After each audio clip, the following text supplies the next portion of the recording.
Good stuff. Right. Thank you. I mean, this is the last kind of all hands session that we'll be doing.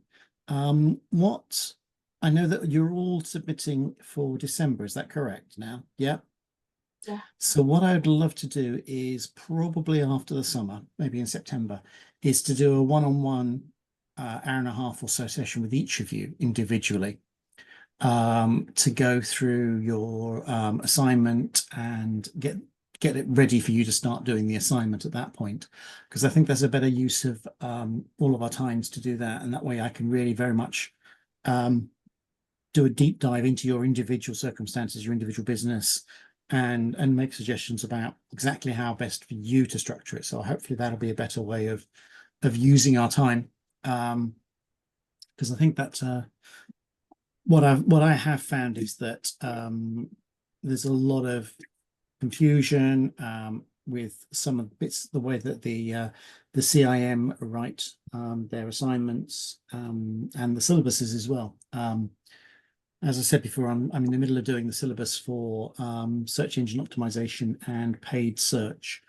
And frankly, I think the CIM subcontracted the syllabus creation to a raccoon on meth. It is a mess. It is just everywhere. There's bits of it repeated. There's bits of it in the wrong place. There's bits of it in the wrong order. There's bits of it which simply shouldn't be there at all. And there's bits which are in 3 times. It's just an absolute total mess. And a lot of the time, I think one of the things that the CIM do have a problem with is sometimes when they write the question, they write it in their own clever way, and it's very, very difficult for people who are looking at it once to understand what the hell they are talking about. And this has happened a lot this time around for digital optimization and the digital marketing fundamentals as well. In that bits of the question are so badly worded that people have headed off in completely the wrong track. So I think what I want to do is spend a good hour and a half individually with you one-on-one, to actually work through your assignment directly rather than just doing a generic piece, which I think you'll get more value out of a one-to-one. There's a few bits and pieces I want to cover before we start the final session. It's very interesting that the Google now claim, obviously Google own YouTube, as I'm sure you all know. Google claim that YouTube is essentially the world's 2nd largest search engine. I may say it's kind of almost a toss-up between YouTube and Amazon as the 2nd largest search engine, and it depends on what's going on in the particular types of searches that you're focusing on there, because so much of what we do now, if you're wanting a video on how to make curtains or do DIY or whatever, almost invariably the first place you go is YouTube, because you want to see a video of someone doing it. And also things like car reviews and product reviews and stuff like this, then YouTube has got, huge weight in that area. And whereas Amazon, often these days, if we know what the product is that we want, we would just simply go to Amazon and search there, because we kind of know that regardless of what happens, we'll probably end up in Amazon anyway. Even if you went into Google first off and typed in the product name, chances are it'll send you straight to Amazon anyway. So, we are using those 2 sites as search engines. And one of the interesting things that I've spoken to a couple of my students about before is how to use YouTube for advertising and for marketing. There was one in a very similar environment to yours, Chelsea. They were actually a supplier to bars and pubs, and they supplied things like mixers and cocktail ingredients and stuff like this, either pre-mixed cocktails or the actual kind of the various bits and pieces that you use to make cocktails. And one of the things I did suggest was to utilize YouTube advertising in terms of bartender tips and making cocktails and all this kind of stuff, which I thought would be a really quite cool way of doing it. And then they can either create these videos and make them themselves, or they could actually host their advertising within other people's videos as well. So you can utilize YouTube in two different ways, which is kind of really interesting way of doing it in terms of, making your own content, or you could use other people's content as the platform to attach your adverts to. One of the interesting words that has come out from this kind of advertising, particularly in YouTube, as a specific example, is the concept of intent when it comes to search. Has anyone kind of heard of this phrase before? Intent when they're looking at search? Yes, Liv, you've heard a little bit about it. Yeah, absolutely. Yeah. So we work with an agency to do some paid stuff on YouTube, and they often ask us like what our intent is when it comes like where we want to place them, how we want to place them, what audience we want to place them within. Okay. Right. That's obviously one way of looking at the intent of what you want as an advertiser. The other way of looking at it is the intent of the viewer. So what's quite often the case is that when you're getting to looking at YouTube, like how-to videos or help videos or whatever, quite often the intent to buy can be quite high, because you're looking for hints and tips about making the best cocktails, or how to paint a wall, or how to hang a door, or whatever. So you're in a very active mode yourself, and therefore advertising which is around hinges, tools, cocktail shakers, those kind of things, is very, very close to what you're doing. Because you're looking at these videos, of these how-to type videos, it's very easy to see, yeah, okay, that person is likely to be looking to buy this stuff. They're likely to be wanting to get these things, and so on and so forth. So you can judge the intent of the user to be quite high in terms of the kind of the average purchasing thing. Whereas maybe if you're on Instagram or something like that, where you're perhaps more idly browsing, you're kind of interested in what's going on, but it's not coming to you at that point in the journey where you or yourself are kind of open to the buying process. Do you see what I mean by that? So, if you're scrolling through Instagram and you see some adverts about cocktail shakers and stuff like this, that's kind of interesting. Might think about that later for my next, summer party or whatever. But you're in the awareness interest modes of the journey.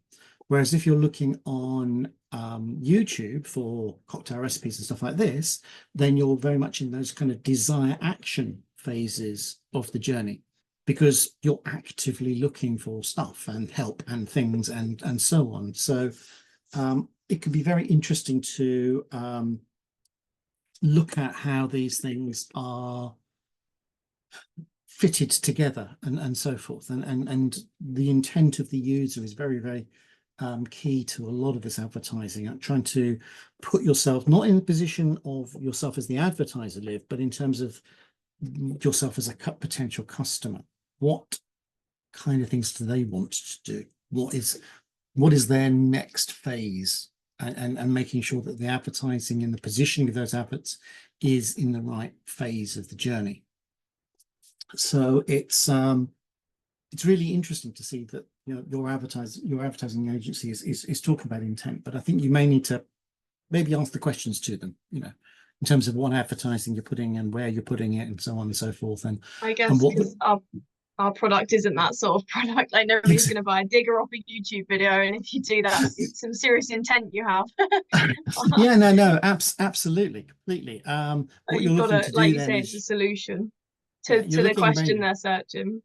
Yeah, this is looking at the kind of overall brand awareness. So you might be looking at DIY adverts, health self-build adverts and all these kind of things.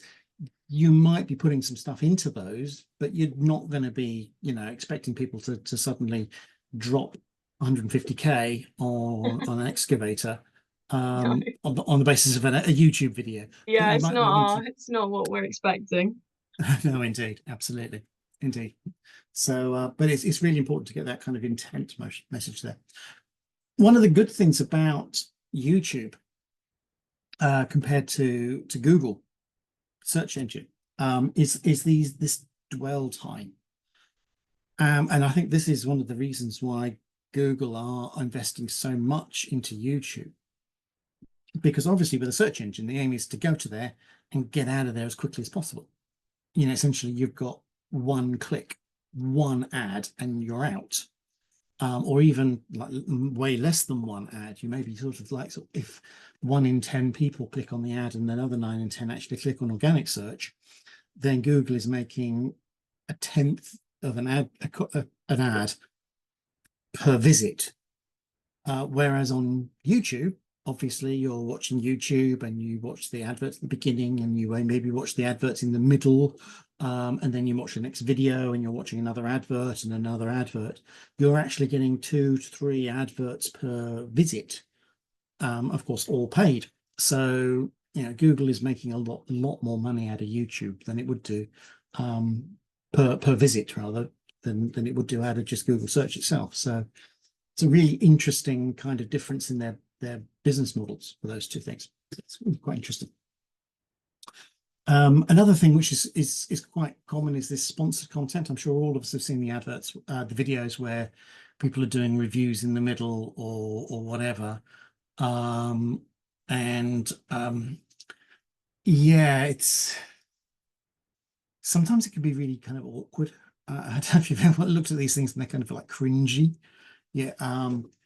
There's one I watch a political video podcast thing on YouTube about American elections and Trump's legal issues and stuff like this. And the poor presenter is doing this really deep analysis of the Supreme Court decisions or blah blah blah whatever. And then suddenly he switches over to saying, everyone loves bacon. Don't forget to buy your bacon from, and he's actually reading out this stuff. And you're thinking, oh my God, this is a qualified lawyer and he's trying to sell me bacon by mail order. It's just like, oh. It makes me want to shrink into it on his behalf. But if it's, you know, and the other, of course, the difficulty with a lot of those things is that the localization and the calls to action are completely inappropriate for the non-US audience because, you know, they've got a 1 minute segue in the middle where they're talking about mail order bacon, and you know everybody who's outside of the US literally can't buy this stuff even if they wanted to because it's American. So there's big issues in that respect with those things.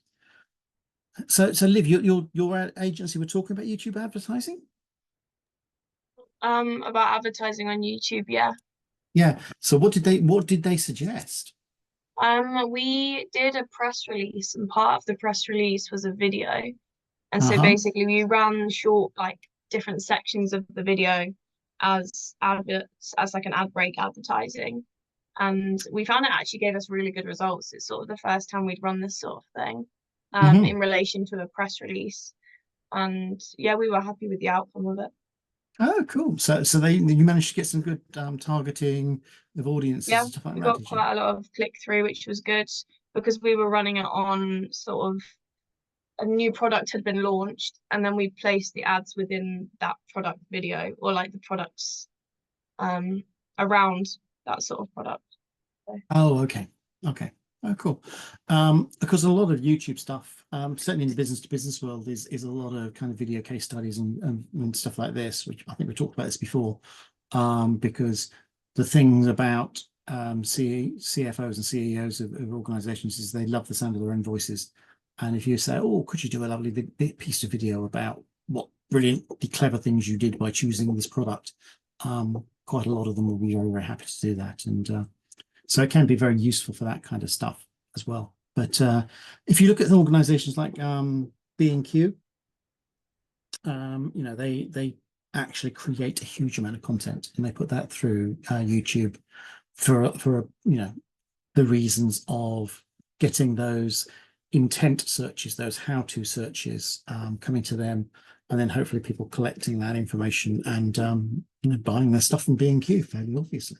So it's a really interesting growing area. It's fascinating because I actually started working on the internet before YouTube was even technically possible. Having looked at what's going on in the YouTube environment, have I told you about my Enron excursion? No. Has anyone ever heard of Enron? No. Okay. Enron was one of the world's biggest bankruptcies and one of the world's biggest corporate fraud cases in America. Something like 40 odd billion dollars worth of corporate fraud. And what they did, they were initially an oil trading company. They were trading futures in oil and stuff like this. They were doing all this kind of hedging of commodities and stuff like this. And they actually had somehow they've acquired or something, a product for video distribution, content delivery networks, things which for YouTube and Netflix. This was before YouTube and Netflix existed, but this was the kind of technology that YouTube and Netflix use. And all of the streaming platforms, ITVX and everybody else uses these content delivery networks. And I was working for WorldCom at the time, one of the world's biggest telecoms companies at the time. And I was given a project to work with Enron on this content delivery network product. They wanted to sell it to us, and some big people in our organization spoke to some big people in their organization. It kind of filtered down to me to run this project. And I was running it for about 6 months, having loads and loads of really good, interesting meetings with my colleagues at Enron, having incredible lunches with these guys. These guys really knew how to lunch, I tell you. And after about 6 months, my boss came to me and said, "What's going on with this project?" And I said, "I'm going to be honest. I'm not 100% certain what the hell the product is that they're trying to sell us. And more worryingly, I'm pretty certain that they don't know what the product is that they're going to try and sell. They're trying to sell us." But we had some great lunches, and my boss said, "Well, okay, well, my boss's boss and boss wanted this to continue, so just carry on going, carry on having meetings with them, carry on having lunch with them, and everything else." And eventually, Enron actually imploded and went massively bust. And we managed to dodge the bullet of not actually being contractually involved with them at the time, because we'd managed to delay. Then WorldCom went massively, spectacularly bust as well. But here comes the interesting bit. Enron's work was so amazingly crazy and stupid that someone actually wrote a stage play about Enron. And you may have actually heard about Enron the stage play. And in Enron the stage play, they talk about all of the various dodgy deals that Enron were trying to do and everything else. And the ADC in Cambridge put it on years ago now. And myself and my wife went to see it, and my daughter was actually being a stewarding there on the night, actually, because she does a lot of work at the ADC. And I said to her, obviously, this is really interesting, because I actually did some deals with Enron back in the day when they were working. And she went, "Really? Oh, that's really interesting." It's kind of, "Oh, yeah, my dad just making these things up. Yeah, whatever." And then at the interval, before the interval in the first half, the actual project that I was working on was referenced within the stage play. So my actual activity was referenced in the stage play and was depicted on the stage as a paper puppet velociraptor for reasons. And then at the interval, when we went to get ice creams for my daughter, who was stewarding at the time, I said, "Those paper velociraptors which are in there. And she said, yeah, she said, that was my project. And she was just absolutely stunned that her dad had actually had a thing which had got onto the stage. So I was kind of referenced within the stage play. But the whole point of this discussion was that this was back before people like YouTube and people like Amazon Prime and Netflix and everything else worked. And the network that does this thing is called a content delivery network. And it's actually physically separate from the internet that we know. So when you're actually connecting up to a video from YouTube or a video from Amazon Prime or whatever, you don't actually go all the way back to YouTube or Amazon Prime's website. You connect to this overarching network and get the information from there. And that is then managed and distributed internally inside their own network in a completely different way to the way that the internet works. So it's really interesting to see how these technologies are changing, how we actually look at this. Because we think about, oh, you know, YouTube is just part of the internet, you know, Netflix is just part of the internet, but they're actually very, very different things. So a little bit of a technical discussion there, but yeah, it's interesting. I was actually a velociraptor, so yeah, all good fun. When we talk about paid advertising, we talk a lot about Google, and because Google is the big silverback gorilla in the room for advertising, and obviously, Liv, your YouTube advertising is all part of your Google AdWords account and so forth. But most of social media advertising is actually done not by Google. Obviously, we all know that Meta owns Facebook and Instagram and Threads, and obviously, LinkedIn is owned by Microsoft. Everyone knew that LinkedIn was owned by Microsoft, yeah? Yeah. And the advertising on those platforms is actually managed via Facebook, Meta, and by Microsoft. So the difference there is that you're actually having to set up different advert campaigns to get onto your social media because of the way that the advertising works and so forth.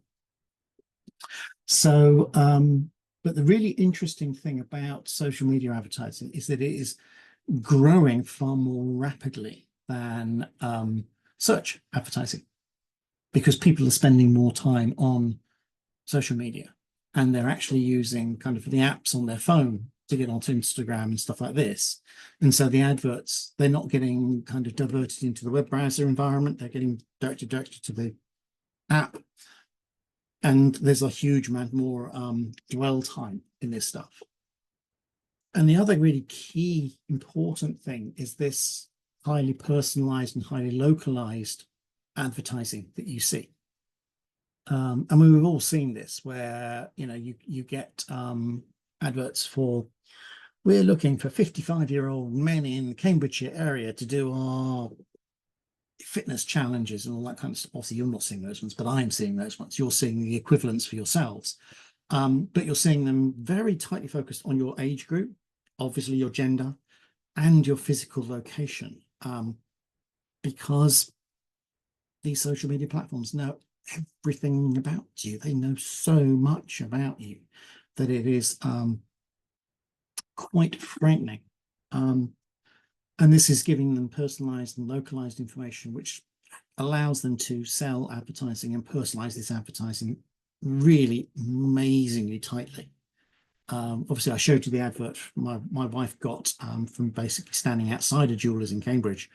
But we're now getting so much of this stuff coming through, and even slowing down your scrolling over an advert counts as a level of engagement, which will then get you more adverts of that style and that type coming through on your social media platform. So there's a huge amount of work which is going on in these areas, and they are managing so much of our data. And this is where a lot of the resources of AI is being focused on, in actual fact, is utilizing AI not to do the text generative stuff, but is to do this analytical stuff, this number crunching of vast data sets, to understand who you are and who you should, what kind of adverts that you're going to respond to, and you're going to get the most highest level of clicks. Because let's face it, Meta and Microsoft earn money from them clicks, and they're going to make sure that they put adverts which you're more likely to click in your face. And this comes to another interesting part about social media advertising and Google advertising and so on. When they're talking about utilizing a lot of AI technology to help you with your advertising, they are not doing it out of the goodness of their own hearts.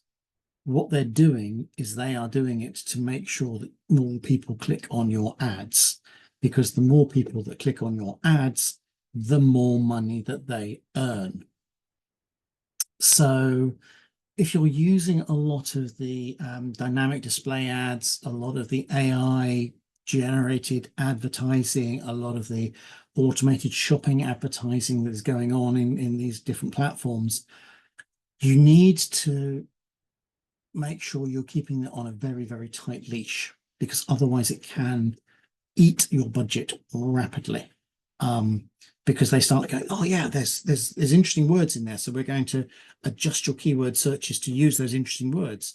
And unless you're monitoring and managing what they're advertising and using as search terms and so forth, you could end up on all sorts of really weird and wonderful, interesting diversions with lots and lots of clicks, but not a great deal of conversion out of them, because the people are so far away. Live, for example, if your ads are sort of like, oh yeah, great, we'll put them on lots of DIY channels and stuff like this. Yeah, people who are watching DIY videos ain't going to be buying 150 grand's worth of excavator.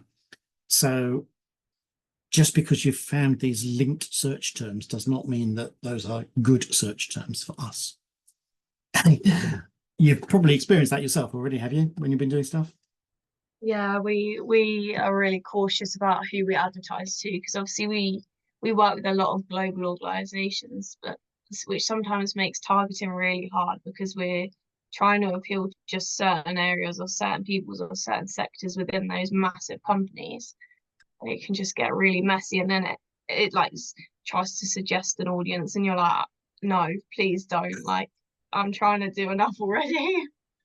Exactly. These suggested audiences, these suggested keywords, these suggested channels. Yeah, they're suggesting them because they think they can get more clicks. They haven't got your best interest at heart necessarily. So you need to be very, very careful. And of course, business to business is, we as an organization have found LinkedIn to be highly practical for what we're doing in our advertising for our in academia service. And the targeting there can be incredibly effective, because you can actually go to job roles, you can go to cities, you can go to industries, and because of course, LinkedIn essentially is just basically a world full of CVs, people touting themselves as being experts in X, Y, and Z fields and so on and so forth. So they're putting this information into LinkedIn, which allows Microsoft to drag that information out and to target the adverts incredibly tightly. And in the business to business sector, we have seen really, really good conversion rates coming through from LinkedIn, because we are selling into the business to business sector. It's not a place where people go every day. You're not spending, anybody who spends more than half an hour a week on LinkedIn is really, really tragic. And, but when you're there managing your profile, checking up on your mates, making sure they're not earning more money than you, all those kind of good things, it can be incredibly effective as an advertising channel. And I presume you use it a lot, Liv. Is that right? Yeah, it's our main advertising. Yeah, We, yeah, we totally. it's getting more and more expensive, like, but it is effective. So you sort of have to sort of grin and bear it for a little bit. Yeah, yeah. This is the thing. The interesting thing is that in America, Google ads are now looking at around about $6 per click if you're in a highly competitive environment on social media, and you're now looking at around about 65 cents per click for equivalent. And it's very interesting to see that Meta is making kind of similar amounts of money to Google, indicating that they're getting a hell of a lot more traffic through this stuff because of this dwell time, because we're spending time on these platforms, because we're not spending so much time going to Google and can I do this and stuff like that. So, and you can understand that's why Google are investing so much money into YouTube and trying to get traffic through there. So LinkedIn is a very, very good platform. 5 years ago, oh, sorry, I was going to say we found that the sponsored like content through LinkedIn is really effective as well. To put a human face to it is a lot better on the platform than their regular ads. I don't know if that's because it's new and they've launched it and the algorithm is just suited to that at the moment, but it seems to be the most effective or cost effective for us. Yeah, totally. I mean, 5 years ago, I would have probably said, why the hell are you trying to advertise on LinkedIn? It's just a pile of CVs. But now, certainly for my business clients, I'm seeing it being a very, very effective channel because of this targeting, this focusing down, this personalization you can get to in those areas is just really, really powerful. So, yeah, really interesting. So that's all the advertising marketing stuff I wanted to talk about. I only want to talk now about planning. And what we're looking to do here is to understand what's going on in the world, because so many people consider marketing to be essentially a bunch of people sitting around drinking martinis and coming up with neat, handy slogans, and that's about it, all that we do. And a lot of what we need to be doing is a lot more of this strategic planning, is the actual sitting and thinking and working out what the hell is going on in the world. And obviously we all know about SOSTAC: situation, objectives, strategy, tactics, action, activities, and control. And this situational analysis is really, really important to what we have to do to make sure our activities and our plans are correct. Understanding where we are, understanding where we want to go, and then by understanding where we are and where we want to go, it helps us create the plan to do that. And I kind of liken it to explorers on the Mayflower. Obviously, they kind of knew where approximately they wanted to go, America. And they had some really kind of relatively poor charts and stuff like this. But in the planning process of getting their ship from Portsmouth to America, they had to do a whole bunch of stuff at a whole set of different levels. So they had to do some kind of really wide, far planning to say, okay, what bits of America do we want to aim for? We don't want to get too hot. We don't want to get too cold. We don't want to end up in the swamp. We don't want to end up in Canada. So where approximately do we want to end up? What kind of weather are we going to experience in the crossing? Is the crossing going to take us months and months and months and sink half the ships? Or is it going to be relatively calm? But equally, we don't want it to be too calm. We don't want to get stuck in the middle in the Sargasso Sea, going through our water and actually starving to death. So they had to do a whole bunch of really wide scanning of the world to see what they were going to do and how they were going to do it. And then they had the kind of the kind of strategic level. Okay, who are we going to pick as a captain for our ship? Is the ship going to be big enough? Are we going to have enough supplies on the ship? Are we going to have, what do we need in terms of seeds and cattle and all these kind of things on the ship, so that when we get to the other end, we can survive? A lot of kind of very strategic planning at the mid-level to make sure that the things are going to work. Is the ship sound? Is the ship going to fall apart? Is it full of shipworm and all this kind of stuff? And then there was some more tactical stuff later on, about, who's going to be the cook and who's going to be the navigation, all that kind of stuff. But here, when we're talking about this environmental scanning, we're looking at this big wide world. And it's really important for us to scan at that wide level. And this is the kind of pester type stuff that we're talking about at this kind of really, really high level, you know, the Porter's five forces kind of analysis of what's going on in the world so that we understand where our organization fits, what our organization can do, what our organization should do, what threats are going to be coming over the horizon. You know, obviously we've just had an election, so it's going to change a lot of ways that a lot of business and planning and stuff like this are going to be changing. You know, Rachel Reeves has said we're going to be building. That's going to be great for Liv because she's going to be selling people things that would help them do that building. There's going to be a lot more investments, hopefully, in those kind of areas. But there might be some more regulations going on in there. There might be, you know, different regulations about different things. So we need to look at these wider things to make sure that when we're actually positioning our kind of strategic 18 months type plans, we understand where in the world those plans are going to be fitting. And there's no point in creating a plan for 18 months time if the world is a completely different place in 18 months time. So this wide scanning is really important.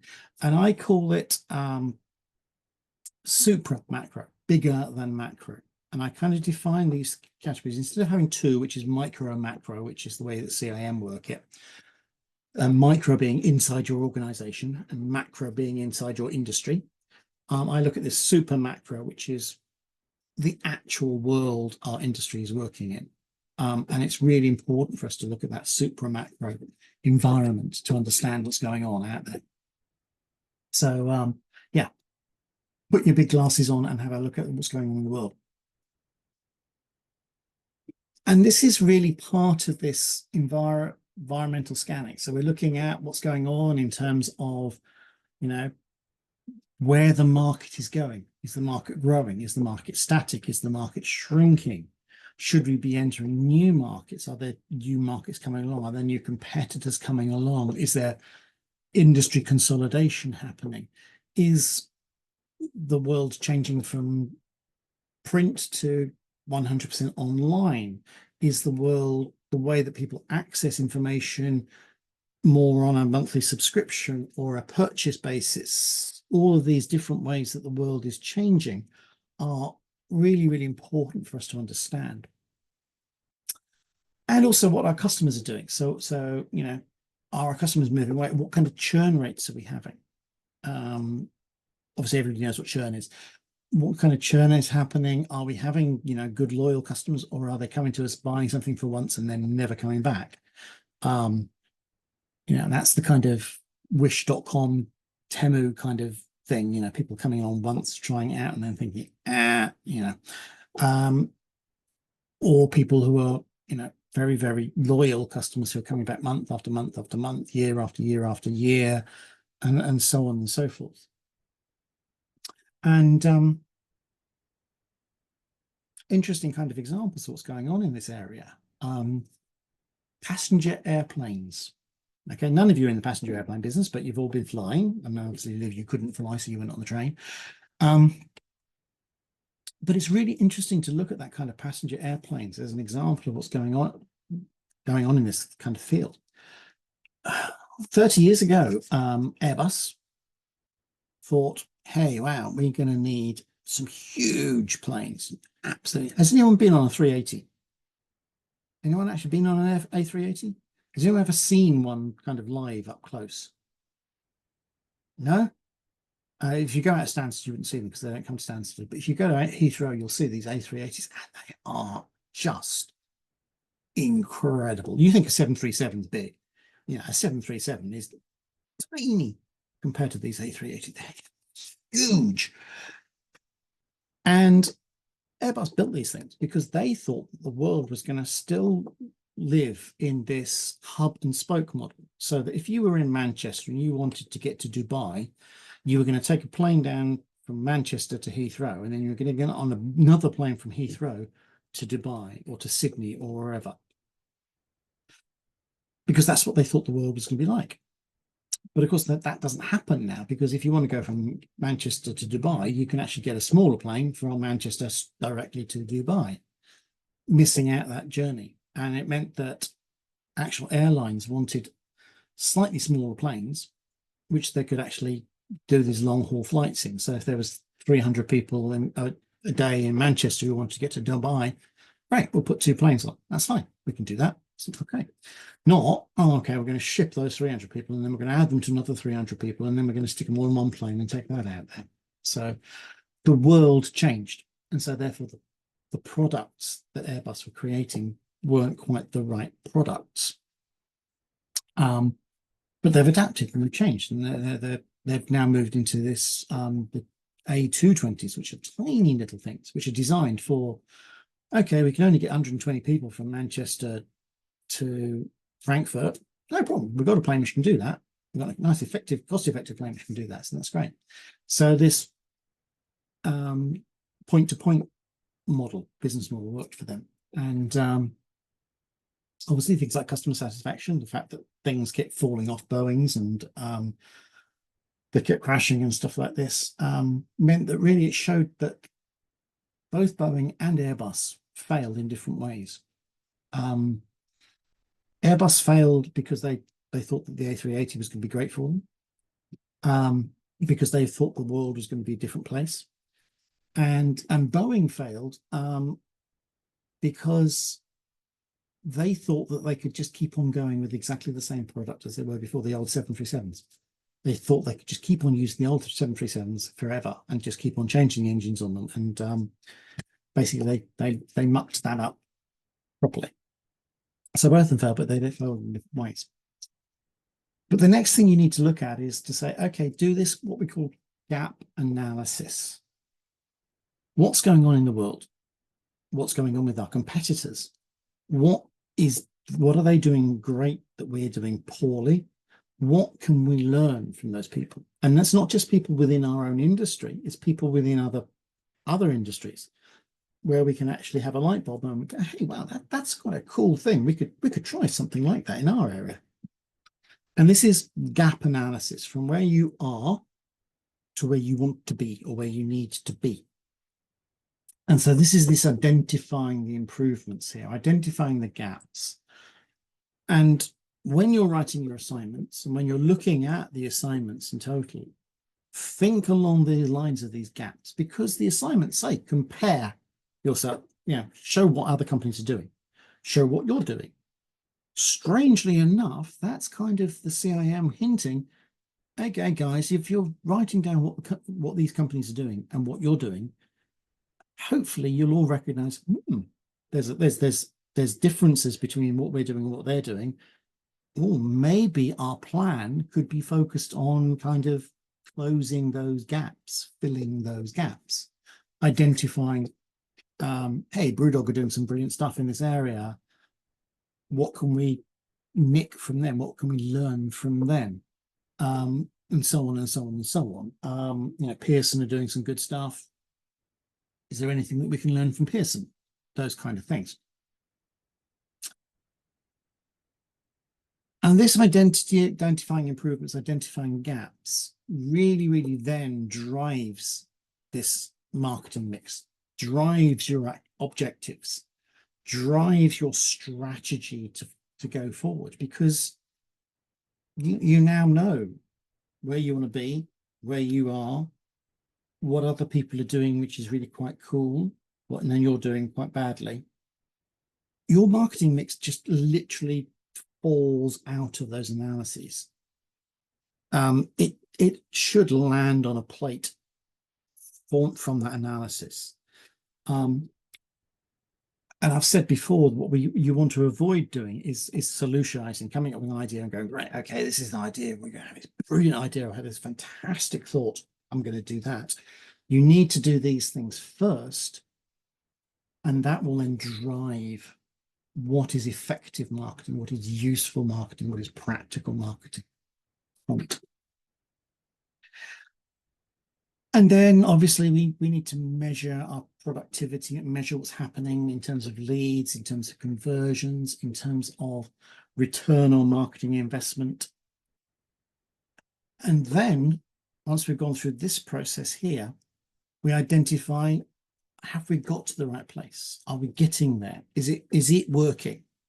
If it's not working, what do we need to change? Do we need to change the audience? Do we need to change the message? Do we need to change the call to action? Do we need to change the channels? What is not happening right, and how can we then improve it? And then we cycle round and round and round in this area. On occasion, making sure that we're still keeping track of what's going on in this wider world piece. So this kind of model is important. And there's a word for this, which is called Kaizen, which is the Japanese model of continual improvement. And we need to go round these circles very, very frequently to make sure that what we're doing is correct.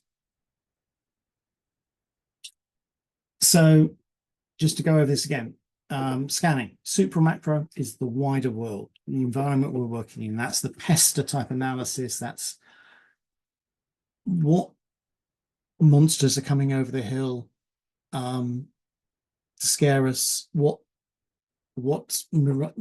oases are over there which will help us, and so on. So we need to look really, really long way away.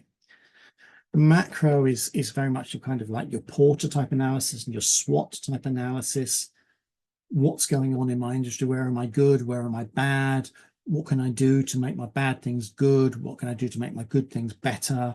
What are other people doing that I can nick to make my things even better than them? What are they doing well and I'm doing badly? Strangely enough, that's a great place to go.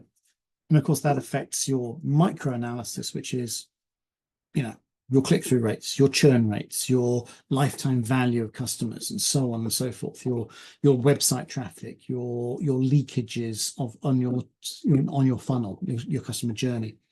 So that's very much your micro work. So if you're looking at something like Ada, and you're saying, okay, great, I can do this brilliant marketing, and I'm putting in tens of thousands of new leads at the top, but they're not coming through into signing up or asking for a meeting or downloading or whatever it happens to be. Where are they going? What are they doing? Are they just going, yeah, whatever, and ignoring you? Where are the blockages? Where is the friction in the channel? Where are the leakages in the channel? So it's really important to look at this model of where things are going right and going wrong. And here we're definitely looking at leakages and friction are your two issues within this micro environment to look at.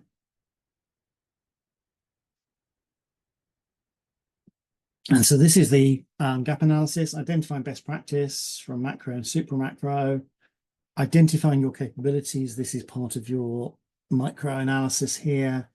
Measure the gaps between where you are and where you need to be.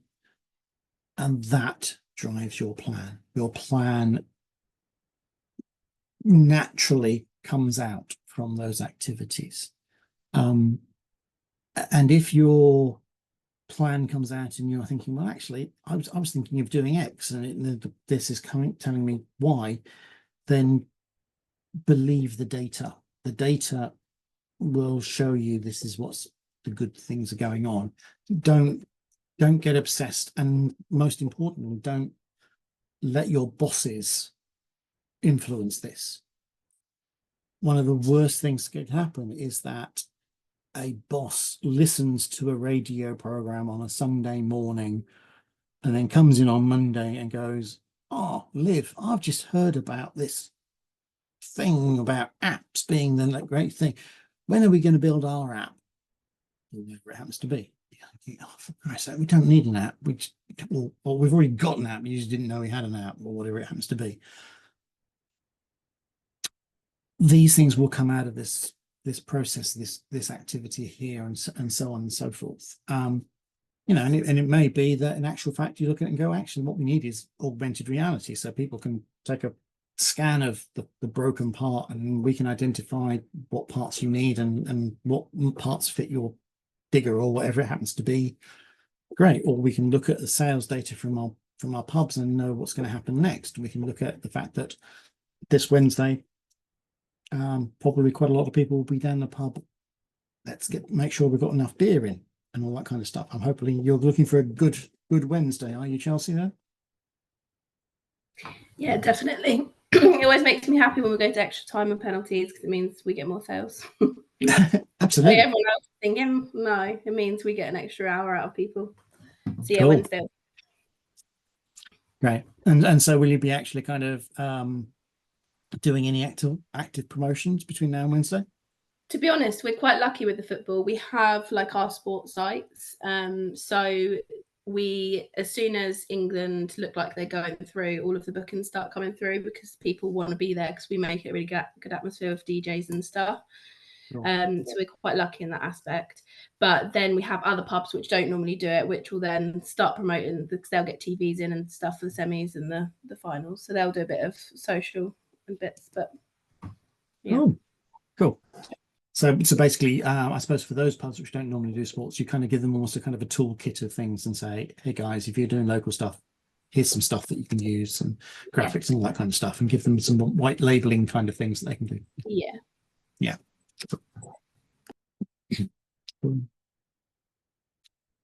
And we've talked about the 4 R's before, so this is just another, when you get all of these slides, you'll see these slides coming through. So it is defining the audience and the message and the stage in the journey, and that out of that falls out the channel and your activities. Next thing to talk about is monitoring and control. This is something that the CIM love in all of their assignments. They always talk about monitoring and control. And the important thing is that the words I've used there aren't measuring, aren't reporting. They are monitoring and control. And the reason why I've used monitoring control is because this is real time in-flight activity. This is not a post-mortem where you're digging through the entrails 3 months after the plan's gone through and thinking, oh crap, we should have done this. And so it's really, really important that we understand what's happening and we can adjust and manage and monitor, because when we talked about this, we go around this circle. We're looking at measuring the productivity, and then we're improving, we're adapting, we're adjusting, we're continually going through this process. This is absolutely crucial to do this. The other things you need to do when you're looking at monitoring and control is to build some key performance indicators, KPIs, which actually are meaningful. What we don't want to have is meaningless brand awareness or engagement kind of numbers. And there's 2 reasons. One, because those aren't actually linked to business activities. Oh, yeah, great. We've got improved our brand awareness. Has that sold us anything more? But more people know about us. Yeah. Is that going to pay my bonus? Nope. And you need to be able to make sure that these are things of measurement. And you'll see the graphic here. I actually recommend that when you're looking at KPIs for this monitoring control, you look at the customer journey, the stages of the customer journey for, unaware, aware, interested, and in digital world, desire and action tend to be kind of very much munged together because of the way that things work. And you have these transition points. So people who aren't aware of who the hell you are suddenly become aware of who you are, which is great. There's value to that. From aware to interested. So they're actually watching videos, they're downloading white papers, they are going onto multiple pages on your website, they are signing up for newsletters, they are following you on social media or whatever it happens to be, whatever the particular measures you want. That signifies a transition from awareness to interested in you. Yeah, these guys are probably worth keeping an eye on, following, finding out more about. And then there's this transition from interest to desire. Yeah. Get someone to call me. Give me a quote. Pulling down technical information or whatever it is, watching, comparative reviews or whatever it happens to be. That again indicates a transition between one phase and the next phase. And these transition points are really great places to shove that thermometer, because they actually indicate that somebody is moving through the customer journey. And you can then see X% move from that aware to interested, Y% move from interested to desire. So you can see where people are leaking, where people are being held in the different phases of the journey. And these points are really, really valuable. And so when you're creating your plans, be that for the assignment or for your real life, look at these transition points as great places to have these KPIs. And it really, really does help hugely when you're building your plans to be able to really kind of report and say, yeah, actually, okay, we've got tens of thousands of people coming in the top and a percentage turned into interested, to coldly or warm leads. What can we do to increase that percentage? So if 10% are moving from aware to interested, what is it we can do to change that from 10% to 20%? Because that's kind of value. You've already paid to get them into the top. Now you're working out how to get them, more of them, through the process. So it gives you the ability to optimize your plan, to improve your plan, to generate more revenue out of the plan in total. So really, really, really important to do this, to measure how these things are working. So yeah, really, really important, really valuable stuff.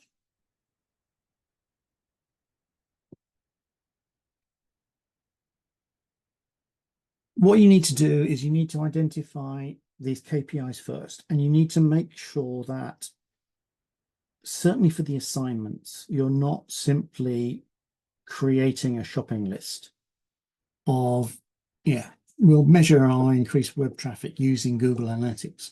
We'll measure our email signups using MailChimp. We'll measure that's just a shopping list of tools. That's just a shopping list of pieces of software that you're using. The key things here are the why and because words. Why is this measure useful? Because it shows people are moving through the journey. Why is this measure useful? Because it does this thing. Why is this good? It tells me who is leaking, where the leaks are occurring in my customer journey. And then once you've created those KPIs, you then work out what tools will help you measure those KPIs. So it's not just a list of tools, it is a list of KPIs, why those KPIs are useful, and then how you're going to measure them. So we're looking then at attribution, at links between different things. Spot is starting to do some interesting work in this area, where they can actually start to link together the activities so that they can actually say, yeah, people are coming, doing this thing, and then those people are doing this thing using this other tool, and those people are doing this other thing, getting a kind of consolidated reporting across different channels, across different platforms, across different tools. An organization which can do that is going to be the future of management control and reporting for a lot of stuff. I don't think HubSpot are there yet, so don't buy shares in them. I'm not recommending them as a buy in the share world, but certainly those kind of things are starting to happen. And that is going to be crucial, that we actually essentially disassociate the reporting tools from the advertising platforms, because the reporting we want should be irrelevant to the tool, to the platform, and to the channel, and to AdWords or Meta advertising or whatever. The reporting you need is more holistic, is more integrated. And this is particularly crucial in the business-to-business world or in the considered purchase world. Who here watches rugby? Anyone watch rugby on a basis? Yeah, but you've all seen a game of rugby. Yeah, you all kind of know what happens in a game of rugby to an extent. Okay. In a game of rugby, you have a whole bunch of people in the scrum, and they knock 7 bells out of each other, and hopefully the ball comes out of the back of the scrum. And then the scrum half takes the ball and he chucks it to somebody else in the line, and then that person does a bit of running and then gets tackled and then passes it back to someone else who then does a bit more running, and then it passes to someone else who does a bit more running, and eventually somebody runs and scores a try. That's basically the limit of my rugby knowledge as well, but we've all seen that kind of concept happening. And what's important when it comes to monitoring control is that we actually are able to consider the customer to be that rugby ball. And we're saying, okay, this activity here is passing that, is doing an important thing, you know, making them aware, getting hold of the ball first off. It's then passing it to the next part of the marketing process, which is taking that customer forward a little bit further, which is then giving that to the next part of the process, which is taking it further again, which is then taking it to the final stage, which is taking it to actually score, to make a sale. So essentially our marketing should be working like a rugby team, a well-oiled rugby team. What it shouldn't be is it shouldn't be like a bunch of 10-year-olds playing football. And I'm sure we've all got young brothers and sisters and stuff like that, and brothers playing football. And you've seen like 10-year-olds playing football on the park. And basically you have 20 people in a huddle kicking the crap out of each other. And it's just basically a moving ball of people wandering around the pitch. Whereas a good game of football, which hopefully we'll see on Wednesday, but I doubt it, you can actually see that the ball is being passed from one player to another player, and that player is doing it and passing it to another player, and that person's then passing it to someone who's going to score, and so on. Our marketing should be very much like a team sport rather than everyone just piling in and trying to do everything together. So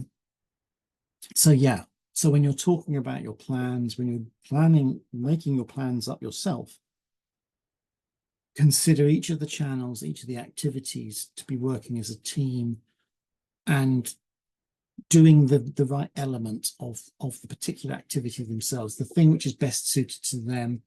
And then when it's better suited to someone else, passing it to someone else. And that can be offline activities as well. Once you've got awareness, then you may be going to offline, or you maybe start offline and go online, you know, but it's all a case of making sure that they all are linked together in a neat team activity. And this is what the difference between omni-channel marketing and multi-channel marketing really is. Omni-channel is looking at it as an integrated grouping of activities, all aiming for the same overall goal, but each taking their own individual role within that overall goal. And of course, within that marketing, within that monitoring and control, you can then see how well each of those is doing and substitute, you know.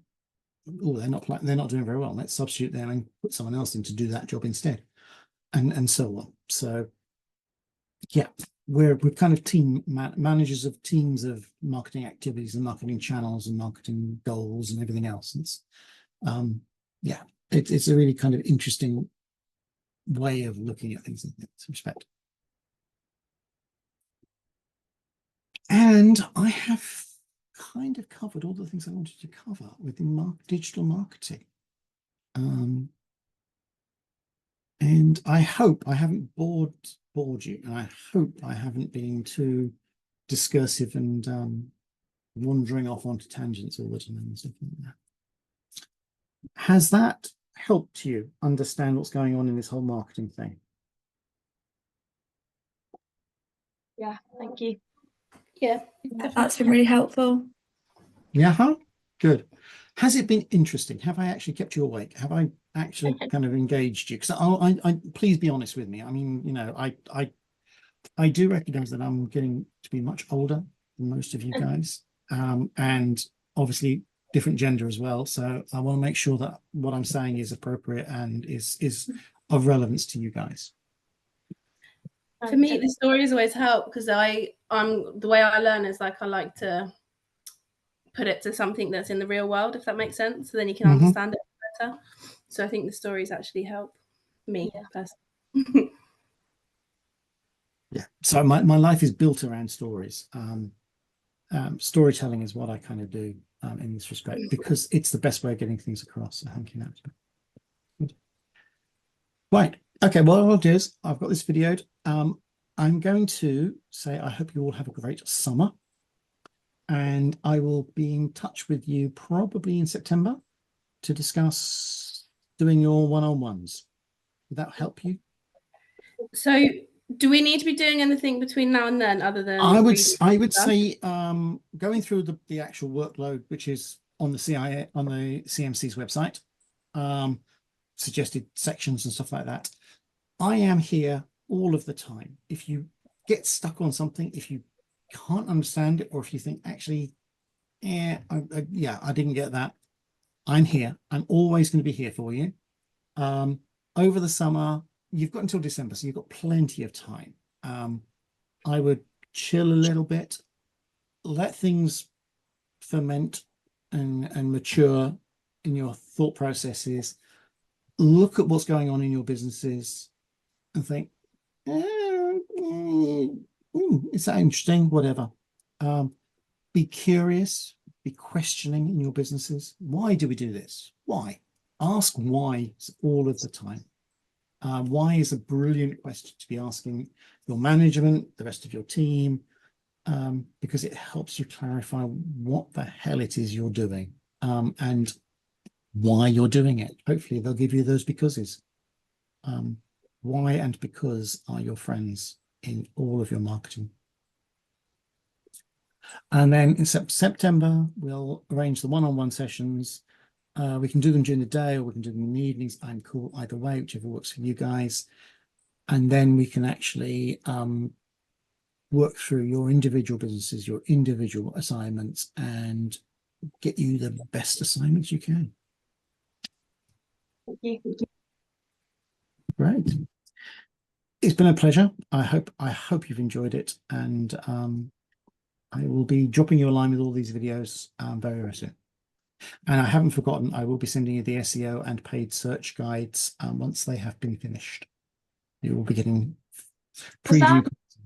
Session 6, because I'm not sure that's on the YouTube yet. I went to look earlier and I could only see up to session 5. Yeah, it should be on there now actually, but yes, I'll check to make sure it's gone up there. Thank you, that would be great. It may just have not, it might have just fallen off the playlist, but let me check that out. Thank you. I'll get those up there. And the SEO paid search guides will be physical guides. They're coming out for the level 6s, but I'll give you copies because they should be quite interesting for you guys. Thank you. Thank you all. It's been a pleasure. Anything you need, you know where I am. Just yell, and I will always be here. Okay. Thank you very much. Take care. Bye. Have a great summer and enjoy Wednesday. Thanks. Thanks then. Bye all.